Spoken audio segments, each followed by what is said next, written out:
क्यों करते हो भरोसा किसी गैर पर, क्यों करते हो भरोसा किसी गैर पर, जब चलना ही अपने पैर पर, जब चलना ही अपने पैर पर। बीज जब मिटता है तो वृक्ष बन जाता है, बूंद जब मिटती है तो सागर बन जाती है, मिट्टी जब मिटती है तो गागर बन जाती है। वास्तव में इंसान मिटने के बाद, पिटने के बाद कुछ बन जाता है। शर्त शर्त इतनी है कि वो अच्छे हाथों में जाए। टूटता पत्थर भी है, मकानों में नींव में चला जाता है। यदि किसी अनाड़ी के हाथ टूटता है और टूटता पत्थर वो भी है जो प्रतिमा बन जाता है, परमात्मा बन जाता है। इंसान भी टूटता है, यदि संसार से टूटे तो परमात्मा बन जाता है, उसके जीवन में स्वर संगीत आ जाता है। और यदि वो अपने आप से टूटे तो पापी बन जाता है, नरक चला जाता है, निगोज चला जाता है, दुख पाता है। और ये लोग कहते हैं पाप पुण्य क्या होता है, स्वर्ग नरक क्या होता है। मैंने कहा यहाँ पर देख लो, यदि स्वर्ग नरक देखना है, पुण्य पाप देखना है तो अच्छे लोगों के जीवन में बाह्य संपत्ति कम भी होगी, बाह्य संपत्ति कम भी होगी, तब भी वो सुखी होंगे। और जो पापी लोग हैं उनके धन संपत्ति कितनी भी हो वो सुखी नहीं होंगे, क्योंकि उनके पास बाहरी संपत्ति अंतर संपत्ति नहीं है। और जीवन एक वीणा की तरह है, जीवन एक वीणा के तारों की तरह है, जिसे समतुल रखना पड़ता है, जिसे समान रूप में बजाना पड़ता है। तो बस वीणा के तार हमें स्वर संगीत देते हैं, हमारे जीवन में कुछ करते हैं। क्योंकि जब हम बोलते हैं तो ये हमें पता चलता है कि हमारे मुंह से क्या निकल रहा है। धर्मात्मा है वह हमेशा कुंद कुंद स्वामी कहते हैं कि जो धर्मात्मा होता है वो हमेशा ज्ञान की बात, वैराग्य की बात और सद्भावनाओं की बात, संवेग की बात बोलेगा। उससे कभी भी पाप नहीं होगा स्वप्न में भी, और जो पापी उससे कभी पुण्य नहीं होगा। हमारे करने पर निर्भर नहीं करता, हमारे होने पर निर्भर करता है। हम पुण्यात्मा है, पापात्मा है। यदि इंसान का मन अच्छा है तो जो भी कृत्य करे, बाजार में हो, घर में हो, दुकान में हो, मंदिर हो जाता है। और यदि पापी हो तो मंदिर में जाकर भी वहाँ दंगल करता है, मंदिर में जाकर भी झगड़ा करता है, लड़ाई करता है। हमारे ऊपर निर्भर करता है कि हम मंदिर में जाते हैं, मस्जिद में जाते हैं। आदमी अपनी ज़िंदगी में हजारों बार मंदिर में भी जाता है, हजारों बार नरक में भी चला जाता है। एक व्यक्ति मरा, उसकी पत्नी दुखी थी, वैसे लड़ती थी, लेकिन पत्नी मरने के बाद हर कोई दुख व्यक्त करता है। आपने देखा होगा पहले लोग मर जाते थे तो लोग घूंघट निकाल कर बोलते रहते थे, बाबूजी कहाँ गए, बाबूजी आ जाते। भले मन में लगता तो होगा कि बाबूजी चले गए तो चलो टंटा साफ हुआ, इनको खाना नहीं बनाना, इनके पैर नहीं दबाना, इनके सामने पर्दा करना पड़ता था। लेकिन लोग कहते थे, क्योंकि हमने कुछ चीज़ें तो रूढ़ी से बना रखी हैं, कुछ चीज़ें हमने लोक रूढ़ी में ले रखी हैं। जो चला आ रहा है, जैसा चला आ रहा है उसको वैसा ही चलाते रहते हैं। हम जरा भी नए जीवन में परिवर्तन नहीं करते हैं। आज भी एक पढ़े लिखे युवक को छींक आ जाए तो वो कहता है रुक जाओ। अरे छींक आ जाती है, साइंस के अनुसार पता है, स्वास्थ्य में कोई खराबी आई है, छींक आ गई, उसके लिए क्या रुकना। आज भी इंसान मकान बनाता है, एक हंडी टांग देता है। हंडी टांग देना है क्या वैज्ञानिकता है? हमारा माइंड आज भी बाबा आदिम के ज़माने में जी रहा है। हमारे बहुत परेशानी की हालत हो गई, पैर बड़े हो गए और इंसान चलना भूल गया। इतने जूते पहन रखे उसने, इतने जूते पहन रखे कि पैर लंबे हो गए हैं, लेकिन वजनदार हो गए हैं। लंबे होने के कारण लोक रूढ़ियों में, क्योंकि शुरू से उसे जूता पहनाया गया, धर्म का जूता, पद का जूता, प्रतिष्ठा का जूता, अहंकार का जूता, इतने जूते पहनाए गए कि आगे चलकर वो जूते खाने के अलावा किसी काम का नहीं बचा। आज भी हम पढ़े लिखे युवक को देखकर ये नहीं कह सकते कि वास्तव में वैज्ञानिक दिमाग है इसका। दिमाग उसका वैज्ञानिक नहीं है, सिर्फ वो तन से वैज्ञानिक हो गया है और दोहरा हो गया। इंसान ना प्रकृति में जी पा रहा है और ना कहना चाहिए भौतिकता में जी पा रहा है। आज विदेश भी चला जाता है, वही लोक रूढ़ियाँ कर रहा है। आज भी आदमी पत्थर को पूज रहा है, पीपल को पूज रहा है, जो भी कर रहा है क्योंकि उसे समझाया गया है, वो अपने दिमाग से नहीं चल रहा है। मैं कहती हूँ पेड़ पत्तियों को आदर देना हो, दो आदर, क्योंकि वो भी दवाइयों के काम आते हैं। लेकिन ये समझ के तो नहीं कि तुम परमात्मा को भूल जाओ और पत्थर को पूजने लगो। आज आदमी की हालत यही हुई है, परमात्मा को भूल गया है, पत्थर को पूजने लगा है। आज उसके जीवन में महासंकट हो गया, आज जीवन उसका नारकी जीवन हो गया। मनुष्य कहलाने को है, लेकिन मनुष्य बस से बदतर जिंदगी जी रहा है।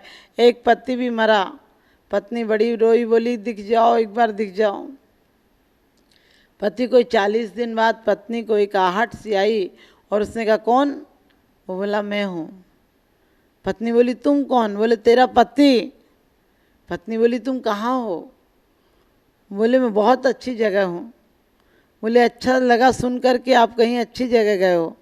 बाकी इतना लड़ते थे कि मुझे तो लगता था कि आप नरक ही चले जाओगे। पत्नी बोली आप ले इतना लड़ते थे, अच्छा हुआ कि आप स्वर्ग चले गए।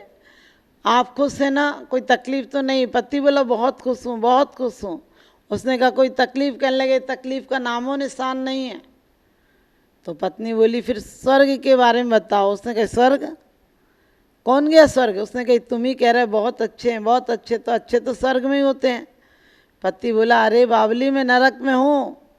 फिर पत्नी ने कहा तुम फिर क्यों कह रहे थे इतने सुख में हूँ, सुख में हूँ, सब सुख है, यहाँ जैसा कोई दुख नहीं है।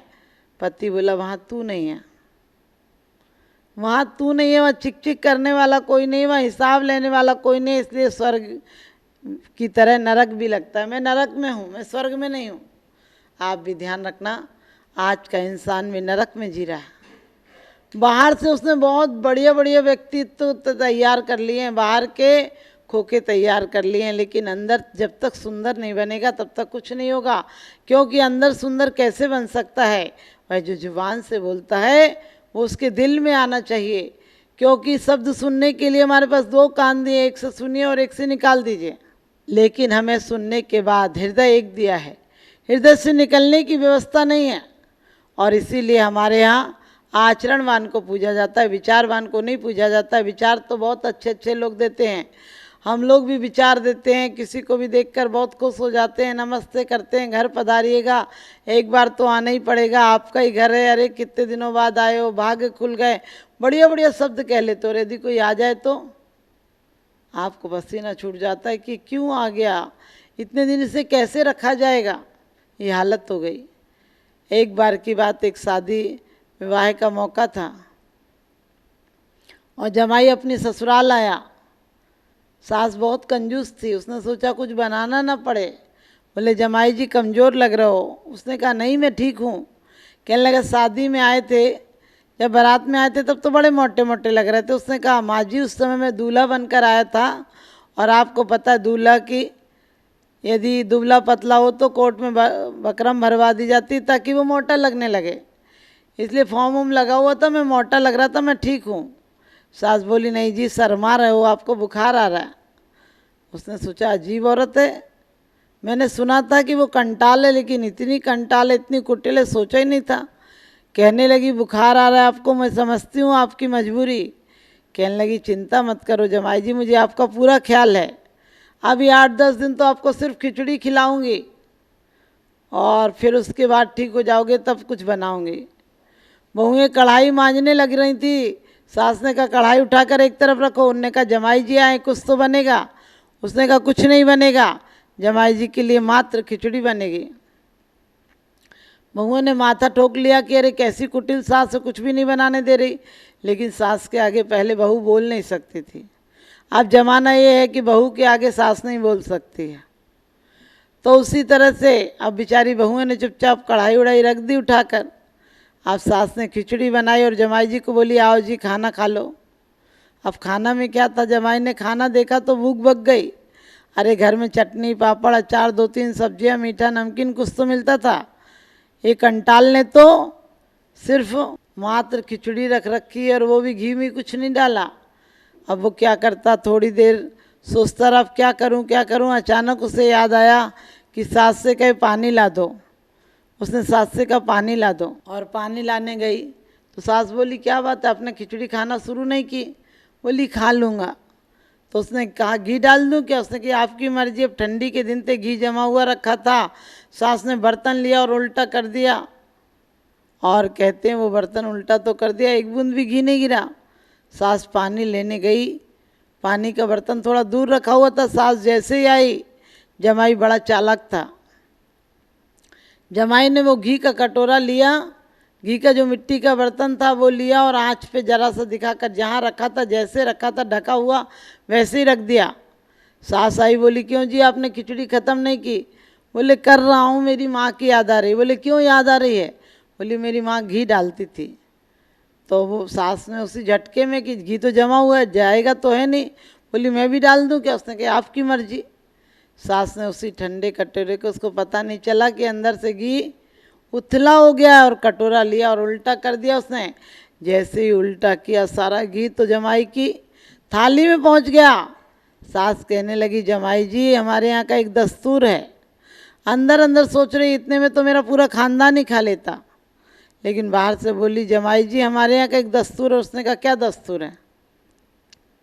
उसने कहा पहली बार जमाई आते हैं तो सास और जमाई एक थाली में खाना खाते हैं। उनने कहा खा लो, अब आपके यहाँ दस्तूर है तो क्या मना कर सकते हैं। उसने कहा खा लो, और सास खाने बैठी, और अब घी तो पूरा डल ही चुका था। सास घी को अलग करने के तरीके से उंगलियां फेरती जाती और कहती जाती, आपकी माँ उसको ये बात कहती है, आपकी बहन ऐसा कहती है, आपकी भाभी ऐसा कहती है, और आप हो कि कुछ सुनते ही नहीं। आपको सुनना चाहिए, आपको उसका पक्ष लेना चाहिए, और ऊपर खिचड़ी कर दी और नीचे घी हो गया। जमाई भी बहुत उस्ताद था, जमाई भी बहुत कोई कम नहीं था। तो जमाई ने कहा माना माँ जी कि मेरे घर के लोग कुछ कुछ कहते हैं, लेकिन आपकी बेटी को घर की बात बाहर नहीं कहना चाहिए, बल्कि घर की बात तो यूं पी जाना चाहिए। और उसने उठाई थाली और घी पी गया। आप समझ गए, जो बातें तकरार से नहीं हो सकती वो प्यार से हो सकती हैं। क्या मिलेगा अगर किसी को मार दोगे जान से?